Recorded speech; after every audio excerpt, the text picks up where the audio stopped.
बहुत बहुत स्वागत है आप सभी का आपके अपने चैनल प्रिंस लर्निंग सेंटर में। और आज के इस वीडियो के माध्यम से हम BA first year first semester sociology के very important question and answer को कर रहे होंगे, जो कि आपके परीक्षा के लिए बहुत ही महत्वपूर्ण प्रश्न है।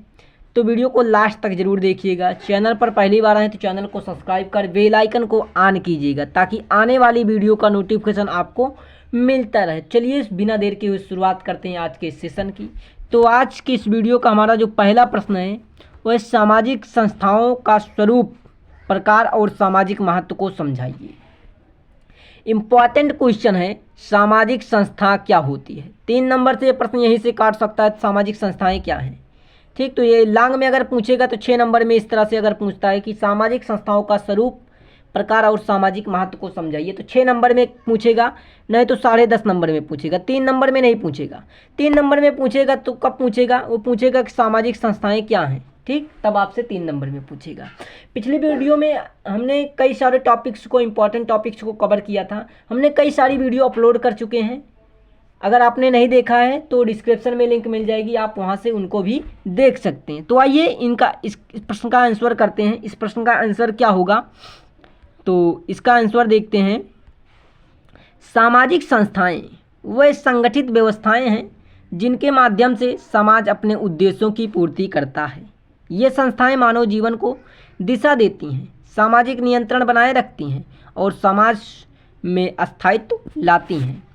प्रत्येक संस्था कुछ नियमों, मान्यताओं और क्रियाओं के आधार पर कार्य करती है। ये संस्थाएं समाज की विभिन्न आवश्यकताओं को पूरा करती हैं, जैसा कि शिक्षा, परिवार, धर्म, राज्य, अर्थव्यवस्था आदि।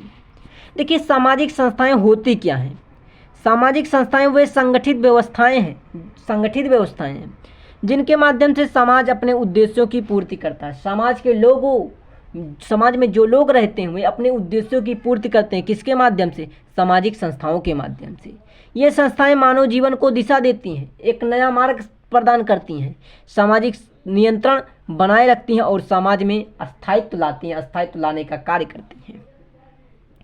प्रत्येक संस्था कुछ नियमों, मान्यताओं और क्रियाओं के आधार पर कार्य करती है। कोई भी संस्था हो, जब उसका गठन होता है तो उसमें भी कोई नियम होता है, कोई उसका उद्देश्य होता है, और उसी नियम उद्देश्य के आधार पर वह संस्था कार्य करती है। ये संस्थाएं समाज की विभिन्न आवश्यकताओं को पूरा करती हैं। जैसे कि समाज में बहुत आवश्यकताएं होती हैं, उनमें से कुछ देख लें। जैसे कि शिक्षा हो गया, परिवार हो गया, धर्म हो गया, राज्य हो गया, अर्थव्यवस्था हो गया।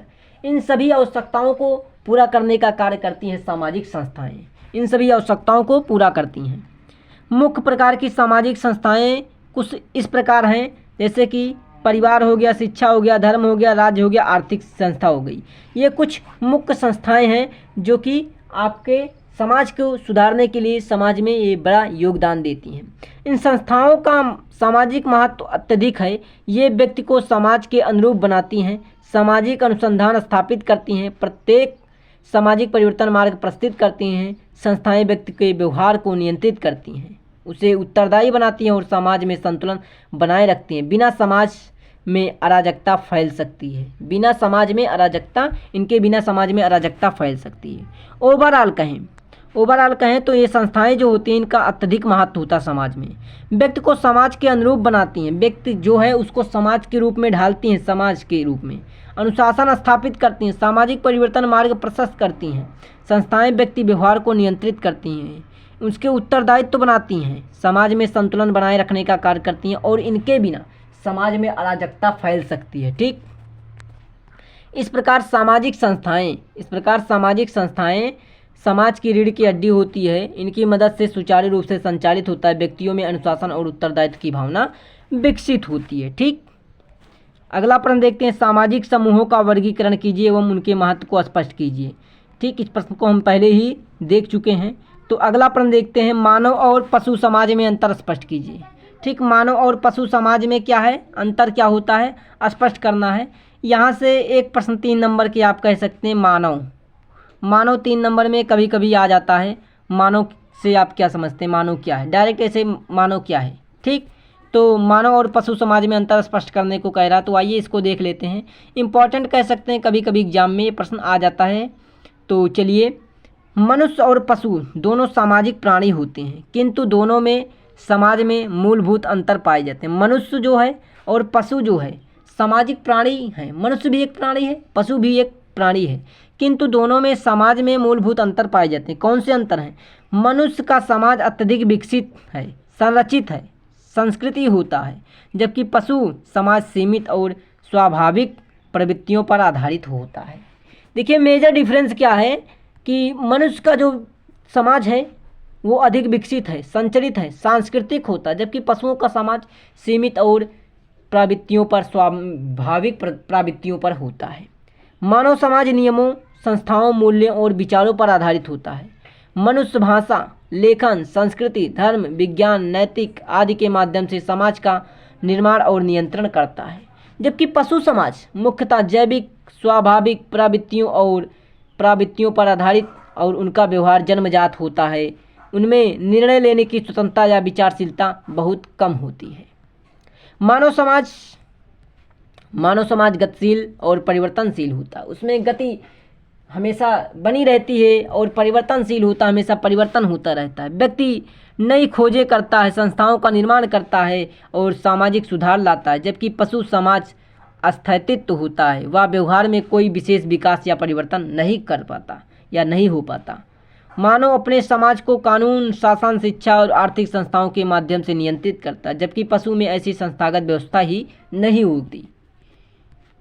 निष्कर्षतः हम क्या कह सकते हैं कि मानव और पशु समाज में सबसे बड़ा अंतर संस्कृति का है। मनुष्य एक सांस्कृतिक प्राणी है, जबकि पशु प्रकृति पर आधारित होते हैं। यही कारण है कि मानव समाज अत्यधिक उन्नत, संगठित और जटिल होता है। चलिए अगला प्रश्न देखते हैं। अगला प्रश्न जो है वो वेरी इंपॉर्टेंट प्रश्न है। तो परिवार की परिभाषा दीजिए। ये आप 100% कह दीजिए कि आपके पेपर में आने वाला प्रश्न है। परिवार क्या है? 3 नंबर के लिए तो रामबाण है। 3 नंबर में रामबाण तरीके से पूछा जाता है कि परिवार क्या है। प्रकार और सामाजिक भूमिका बताइए तो 6 नंबर बन जाता है। जब इतना डिटेल में कर देता है प्रश्न तो जान लीजिए 6 नंबर में पूछेगा, 10 नंबर में पूछेगा। अगर डायरेक्ट परिवार की परिभाषा पूछता है तो 3 नंबर में पूछेगा। आइए परिवार की परिभाषा समझते हैं। परिवार क्या होता है, प्रकार कितने होते हैं, सामाजिक भूमिका कैसी है, क्या योगदान है समाज में इसका। देखिए इसको समझने के लिए हम क्या करते हैं, सबसे पहले परिवार देखते हैं। परिवार क्या होता है? परिवार समाज की सबसे प्राचीन और मूलभूत संस्था है। परिवार क्या है? समाज की सबसे प्राचीन और मूलभूत संस्था है। संस्था एक समूह होता है जिसमें पति पत्नी, माता पिता, भाई बहन और अन्य संबंधी रहते हैं। परिवार व्यक्ति के जन्म से लेकर मृत्यु तक उसके जीवन का संचालन करता है। परिवार क्या होता है?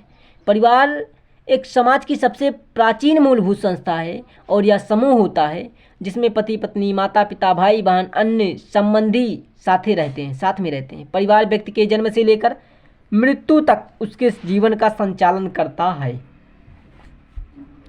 परिवार की परिभाषा विभिन्न समाजशास्त्रियों ने दी है, जैसे कि मैलिनोव्स्की के अनुसार क्या है परिवार की परिभाषा? परिवार वह सामाजिक समूह है जिसमें पति पत्नी और उनके बच्चे होते हैं, जो समाज द्वारा मान्य विवाह संबंधों से जुड़े होते हैं। तो ये परिवार की परिभाषा देते हैं। और परिवार मुख्यतः 2 प्रकार के होते हैं। कौन कौन से होते हैं आइए देखते हैं। एकल परिवार होता है, एक संयुक्त परिवार होता है। पहला एक एकल परिवार, दूसरा संयुक्त परिवार। एकल परिवार क्या होता है? जिसमें केवल पति पत्नी और उनके अविवाहित बच्चे होते हैं। ठीक, अविवाहित बच्चे। ठीक, एकल परिवार जो है पति पत्नी और उनके अविवाहित बच्चे होते हैं। संयुक्त परिवार जिसमें एक से अधिक पीढ़ियां एक साथ रहती हैं, जैसे दादा दादी, चाचा चाची आदि। इसके अतिरिक्त मातृसत्तात्मक, पितृसत्तात्मक, नाम मात्रिक और निवासी व्यवस्था के अनुसार भी परिवारों को वर्गीकृत किया जाता है। क्या? यहाँ से देखिए, मातृसत्तात्मक, पितृसत्तात्मक, नाम मात्रिक, निवासी व्यवस्था के अनुसार भी परिवारों का वर्गीकरण किया जा सकता है। परिवार की सामाजिक भूमिका अत्यधिक महत्वपूर्ण होती है। यह व्यक्ति के समाजीकरण की प्रथम संस्था होती है। व्यक्ति को भाषा, मूल, परंपरा और आचरण की शिक्षा सबसे पहले परिवार से ही मिलती है। कोई भी व्यक्ति हो उसको भाषा की शिक्षा, मूल, परंपरा और आचरण की शिक्षा सबसे पहले परिवार से ही मिलती है। परिवार सुरक्षा प्रेम, अनुशासन और पहचान का माध्यम होता है। यह सामाजिक नियंत्रण स्थापित करता है और बच्चों में संस्कार उत्पन्न करता है। संकट की स्थिति में सहयोग और समर्थन देता है। परिवार होता है इस प्रकार परिवार केवल जैविक संबंधों का समूह नहीं बल्कि सामाजिक, सांस्कृतिक और नैतिक मूल्यों का संवाहक भी होता है। तो ये परिवार होता है। बहुत ही इंपॉर्टेंट प्रश्न है, बहुत ही इंपॉर्टेंट प्रश्न है, 3 नंबर के लिए रामबाण प्रश्न है। ठीक, तो तैयार जरूर करना। परिवार क्या होता है, इसका अर्थ तो आना ही आना तय है, 100% आपके एग्जाम में ये आना है। ठीक, अगला प्रश्न देखते हैं। अगला प्रश्न है कि कुटुंब क्या है। ये भी 100% फिक्स है आपका, प्रीवियस ईयर पेपर उठाकर देख लीजिए। 3 नंबर के लिए रामबाण प्रश्न है ये, कुटुंब क्या है। कुटुंब क्या है, इसके स्वरूप और कार्य की व्याख्या कीजिए। तो ये अगर इस तरह से पूछता तो 6 नंबर में पूछेगा, 10 नंबर में पूछेगा, क्योंकि ये लॉन्ग प्रश्न बन जाता है।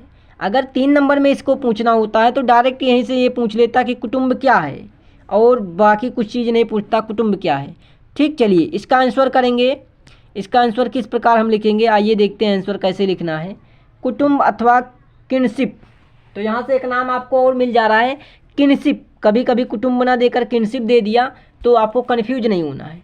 कुटुंब अथवा किनशिप एक सामाजिक व्यवस्था है जिसके अंतर्गत रक्त संबंध, विवाह संबंध और गोत्र संबंध के आधार पर व्यक्ति अन्य व्यक्तियों से संबंधित होता है। यह परिवार और समाज की संरचना में महत्वपूर्ण भूमिका निभाता है। देखिए कुटुंब में क्या 3 फैक्टर मेन आ रहे हैं। एक हो आ रहा है कि इसके अंतर्गत रक्त संबंध हो, जिसका खून का रिश्ता हो, विवाह संबंध हो, ठीक, और गोत्र संबंध हो, ठीक, के आधार पर व्यक्ति अन्य व्यक्तियों से संबंधित होता है। यह परिवार और समाज की संरचना में महत्वपूर्ण भूमिका निभाता है। कुटुंब 2 प्रकार के होते हैं। कुटुंब 2 प्रकार के संबंधों पर आधारित होते हैं। वो कौन कौन से संबंध है जिन पर कुटुंब आधारित है। एक है रक्त संबंध, दूसरा है विवाह संबंध। रक्त संबंध कैसे, जैसे कि माता पिता, भाई बहन आदि क्या है, ये सब रक्त संबंध के अंतर्गत आते हैं। लेकिन विवाह संबंध जैसे पति पत्नी, सास बहू, बहन भानोई, ठीक, ये क्या आते हैं, ये विवाह संबंध से आते हैं। आगे देखते हैं कि किनशिप व्यवस्था के आधार पर समाज में विभिन्न प्रकार की पहचानें बनती हैं, जैसे कि गोत्र, वंश, उत्तराधिकार, नाम, विवाह व्यवस्था आदि। ये सब क्या होते हैं, किनशिप व्यवस्था के अंतर्गत समाज में विभिन्न प्रकार की पहचानें, नई पहचानें आ जाती हैं। ठीक, कुटुंब का स्वरूप समाज विशेष पर निर्भर करता है।